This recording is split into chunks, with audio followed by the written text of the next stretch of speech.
Das Kino würde nicht ohne seine Helden funktionieren. Nicht ohne eine Geschichte, die die Helden dahin führt, wo sie am Ende stehen.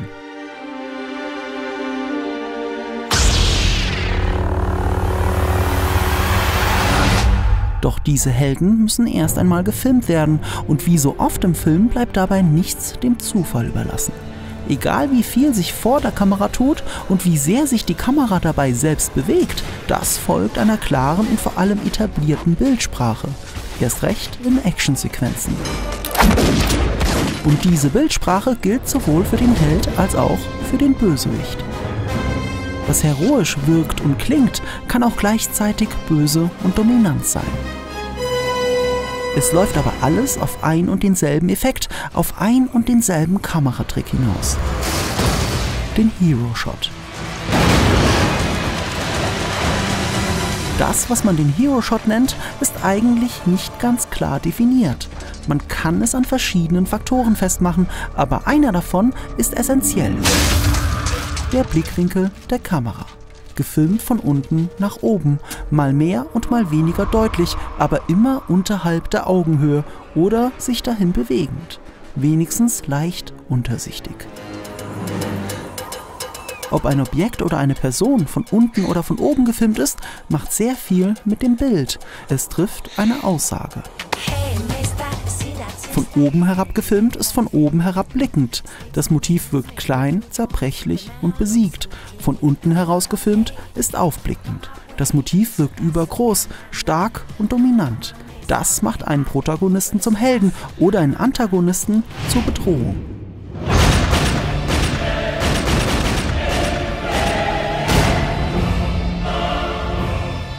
Etabliert hat diese Bildsprache Orson Welles mit seinem Citizen Kane.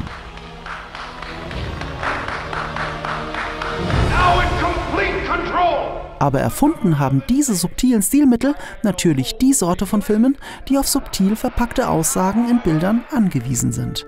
Die politische Propaganda. In der Filmgeschichte waren es immer wieder die politischen Filme, die neue Wege finden mussten, um den Zuschauer zu indoktrinieren. The Birth of a Nation hat einst den Materialaufwand, Schnittaufwand und Personenaufwand auf ein neues Level gehoben und damit alles nach ihm geprägt. Er hat das Filmepos erfunden.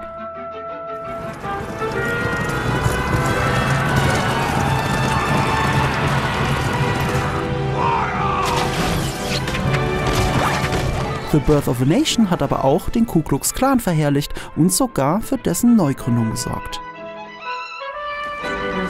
I can't see fucking shit out of this thing. We ready or what?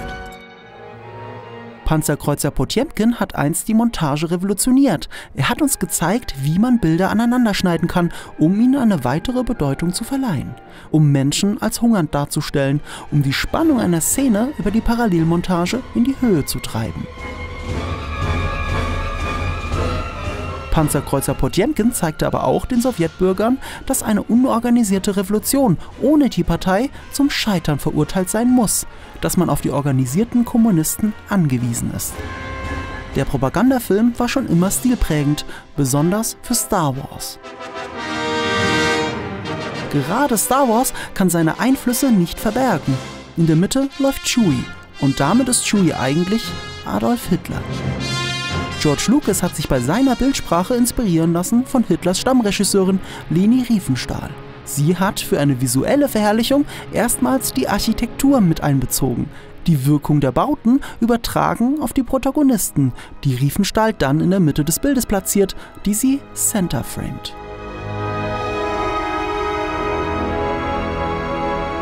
Die Umgebung sagt damit etwas über die Figuren aus. So kann man es auch von weiter oben filmen, bei den nahen aber selbstverständlich von unten. Und Riefenstahl hat auch Kamerafahrten benutzt, um innerhalb der Aufnahme die Perspektive zu verschieben. Eine Fahrt auf den Held zu ist nicht nur dramatisierend. Es ist auch eine Möglichkeit, während der Fahrt den Blickwinkel zu verändern und ein Hero-Shot daraus zu machen. Objektiv unbemerkt, aber subjektiv natürlich nicht unbemerkt. Happy trails, Hans.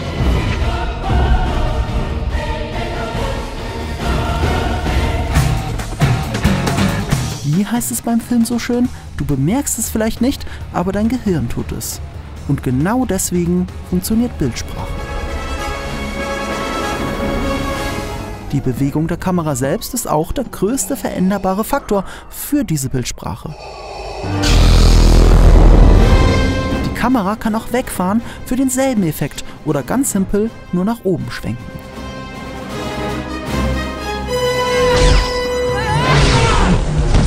Besonders knifflig ist die Aneinanderreihung der verschiedenen Stilmittel zu einer Gesamtkomposition. Innerhalb eines Kampfes wechseln der Überlegene und der Unterlegene. Mit ihnen wechselt immer wieder die Perspektive. Mal schaut der eine auf den anderen herab und dann wieder umgekehrt.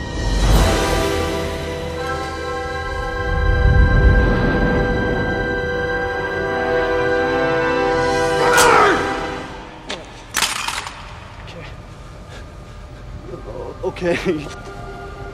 Please, man, don't shoot me. Deswegen können sich auch Dialoge anfühlen wie ein Kampf, weil sich im Laufe des Gesprächs die Positionen zueinander verändern und mit ihnen die Höhe und die Winkel der Kamera. Well, here I am. Schiefe Kameraperspektiven erzeugen sogar ein Unwohlsein und unterstützen damit den Verlauf des Dialogs. I can understand you're very upset. Kittredge, you've never seen me very upset. Die Fahrten revolutioniert hat wieder ein Deutscher, Kameralegende Michael Ballhaus. Er ist kreisrund um seine Figuren gefahren. Er hat damit dem Hero Shot eine neue Bewegungsrichtung geschenkt. Die Kombination mehrerer Bewegungen hat ein ehemaliger Werbefilmer perfektioniert, Michael Bay. Shit just got real.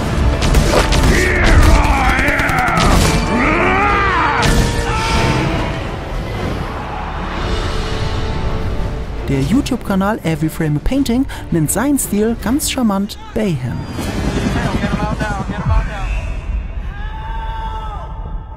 Sie haben wunderbar herausgearbeitet, was Bays Hero Shots so besonders macht. In seinen Bildern bewegt sich nicht nur die Kamera, die Helden bewegen sich auch. Der Hintergrund hat eine deutliche Zeichnung und damit eine überdeutliche Bewegung. Der Vordergrund verortet zusätzlich die Kamera. Es ist ein Bewegungs-Overkill, der aber richtig eingesetzt, zum richtigen Zeitpunkt, mit der richtigen Musik und der richtigen Herleitung perfekt ist.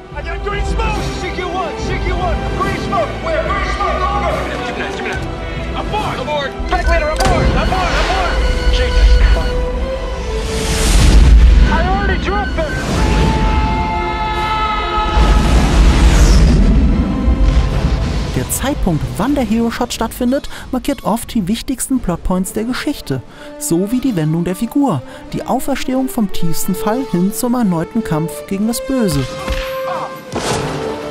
Der Hero Shot kann auch die letzte Entwicklung der Figur markieren, hin zu der Figur, die wir bereits kennen, hin zum vertrauten Held.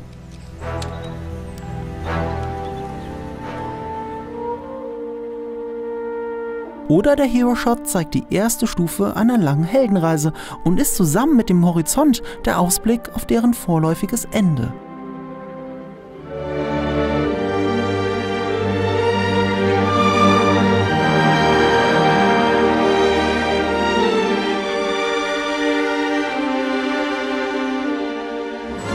Deswegen ist auch das eigentliche Ende von Indiana Jones Heldenreise so ikonisch.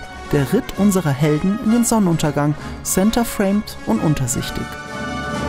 Momente wie diese sind es, die unsere Helden unsterblich machten. Nicht nur, weil sie so geschrieben und gespielt sind, sondern auch, weil sie so gefilmt sind.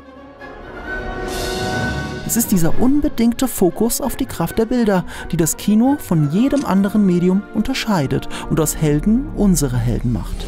Egal ob in ruhigen Momentaufnahmen oder in der Bewegung.